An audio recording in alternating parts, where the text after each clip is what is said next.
Alright everyone, company needs a cover-up. The underwater facilities have all gone dark. The police are showing up to investigate. The company has some secrets they need erased. So it's up to us to get it done. Murky Divers is a unique game focused on cooperation between teammates to help clean up failed experimental lab sites. This 4-player game feels quite similar to other games such as Lethal Company and Content Warning. Both of these games are also 4-playered and are also easier when there's a full lobby. The way this game stands, well, everything's underwater. So you must navigate the depths to reach each lab site. It's almost impossible to play by yourself with the way they have it set up. Whereas with the other games, it can be difficult alone, but at least you don't have to wrangle 4 separate stations just to find experimental lab site while also avoiding huge monsters and the cops. Wait, why are we avoiding the cops? Oh yeah, because we're hired to help cover up horrific and definitely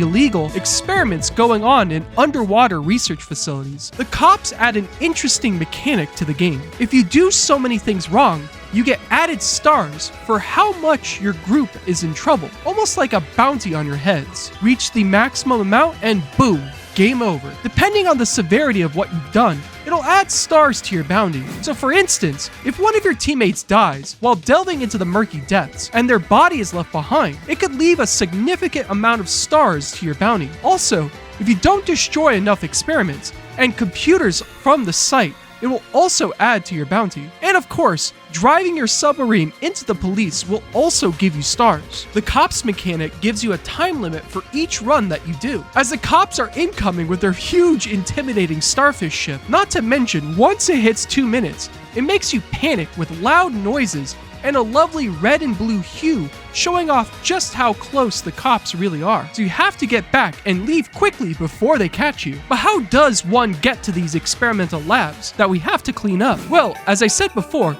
there are 4 separate stations that all have a huge impact in the way the ship moves and how we find the labs. There's the main steering station, where one must turn left or right, which can be a bit difficult to navigate, as it's a bit difficult to push it side to side, and also having it stop turning early so you won't go too far. Luckily, there's upgrades for each station, and for the steering station, it makes it easier to navigate, while making it much more precise with the movements. The way that the person at the helm knows which way to go is the person at the navigator or sonar station. The sonar station is pretty much the most important station, as without it, you are aimlessly wandering, never knowing where you are, and getting hit left and right by monsters and cops. On this station, you will get pings that will pop up with 1 letter and 1 number. Some you must avoid, and others you can bump into to gain money from. And others may even be cops, which adds more stars to your total if you run into them. So the sonar's duty is to make sure that you're going in the right direction and finding the experimental labs. The labs appear as a large circle with a picture based on the depth the ship is at. The upgrade for this station is that it gets rid of the blind spot that the ship has behind it. To figure out what the pings are, you need the radio frequency station. In this station,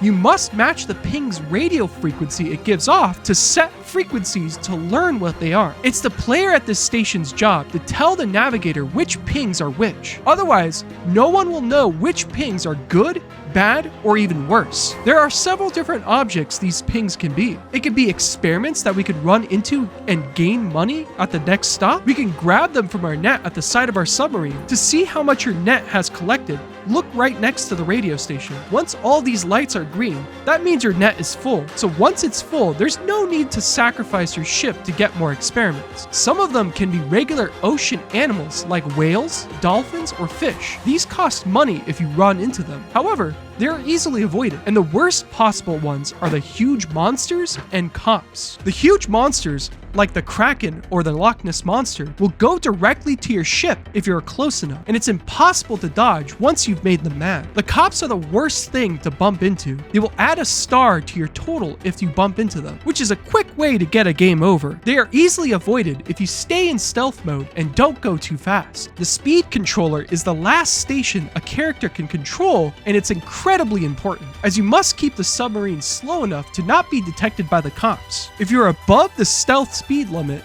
the cops will detect you and will start speeding over to your location, bumping into you and adding a star. This station is also important to help with stopping or slowing down to avoid certain objects, or stopping above experimental sites. You know, like the objective. The station upgrade for this one is rather important, as you'll need it to be able to go faster without being detected by the cops. The upgrade changes the maximum stealth speed from 12 knots to 20 knots. Every single station is so important to be able to get where you need to be and do so safely. There will be times that you can't avoid things, but overall, you can avoid the majority of objects while being able to find the labs if you and your crew communicate well. Even if you have one less person, it can become more difficult to manage, as someone will have to take on the work of 2 stations. The best 2 roles to take on at the same time are the speed and the helm, as they are the closest together. The sonar and the radio are rather important to have a single person on each. Although, for the radio scanner, you can live without it, but it's more dangerous if you don't know what's popping up on the screen, and you can also lose out on opportunities for extra money. But overall, it's doable with 2 people, though it's impossible, or rather tedious, if you try to play this game alone. Teamwork while finding the experimental labs is essential. However, when you get to the lab, it's best to take a different approach. It's best to split up and make sure you cover as much ground as possible to gather experiments and break evidence. The more evidence and the more very questionable experiments you dispose of in a massive grinder, the more money you get, and the less likely you are to get caught. There's actually a progress meter right under the screen that shows you the amount of money your crew has. Just be careful, or else you're gonna have to go into the grinder. If one of your teammates dies, you must gather their body, or else that is a surefire way to get stars. You will sometimes have to leave them, as it could mean the end of your run if everybody dies trying to gather the bodies. On the bright side, you can heal as many times as you want, and each time you heal, it's up to 100% with just a hit of a button. But with how some of the monsters are, it makes sense, as it balances it out. There are several different monsters that can harm the player within the game as of the release. A few of them are difficult to deal with, and one of them you must avoid at all costs. All in all, most of the monsters and other creatures are easily avoided, or should be avoided altogether. But sometimes it gets more difficult the further in the depths you go. The upgrade modules can also upgrade the depth in which your ship goes. It has multiple slots, and every time we go deeper, it gets more difficult to achieve your goals. The further down you go, the more evidence you must destroy, and the more body parts you must shred. But also, the further you go down, the harder the labs are to find, and the more monsters spawn while navigating the ship. So saving money is more difficult as you lose some every time you get hit. There are also more chances for difficult monsters to spawn the further you go down, which makes getting even more evidence more difficult, as you'll also be avoiding death at every corner. Though, if you're ever in a pickle, try and find one of the teleporter toilets. It can be found by its purple hue. Yes, there are toilets that teleport you out of the facility. No, we're not going to question it. So it's best to be prepared with upgrades to your person and items to make the game easier the further you go down. There are several different upgrades that your character can get. The catch is that you can only have 2 upgrades, so choose which ones you pick wisely.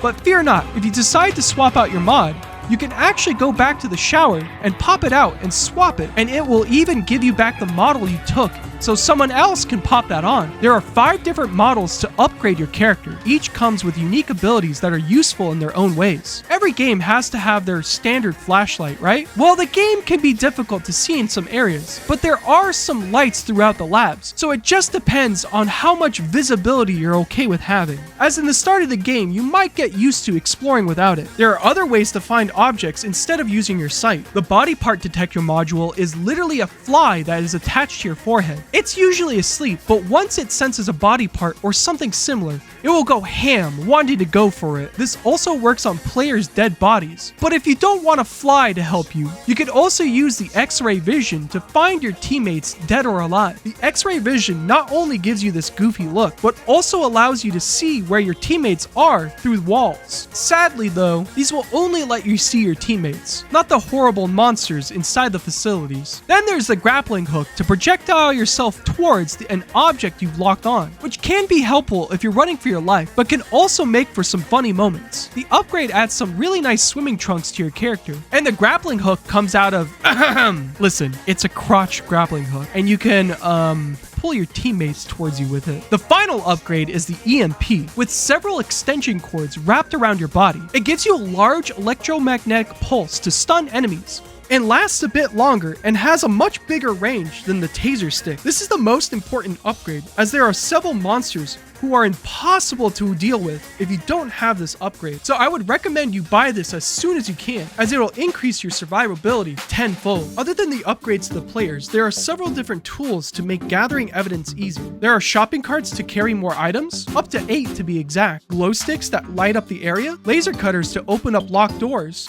Do not cut open. That doesn't sound worrying at all. Taser sticks to immobilize enemies for short durations of time, or even stun your teammates as a sacrifice as you run away. Oxygen rechargers to give you a bit more oxygen if you need to dive deep into a building and want to explore for a longer duration. There's even a bribe police, which removes 1 star from your bounty, and it's literally a donut. Each item helps the players in their own unique ways. Overall, this game is incredibly fun. However, it has some balancing issues. The moth monster is practically instant death, and the harder it gets, the more impossible it feels. There are also several different bugs that we noticed, such as the shopping cart or items you pick up. If you let them go close to the walls of the ship, and sometimes inside the labs, it will no-clip out of it or into a space you can't get to. With that being said, this game is so much fun, and will be even more fun with future updates to fix bugs and other balancing issues. I will still be playing it, as it creates some hilarious moments and wonderful times with friends. Thank you again for watching. Subscribe to the channel if you liked it. Let me know if there's a game that you want me to talk about in a future video, and I'll see you all next time. See ya!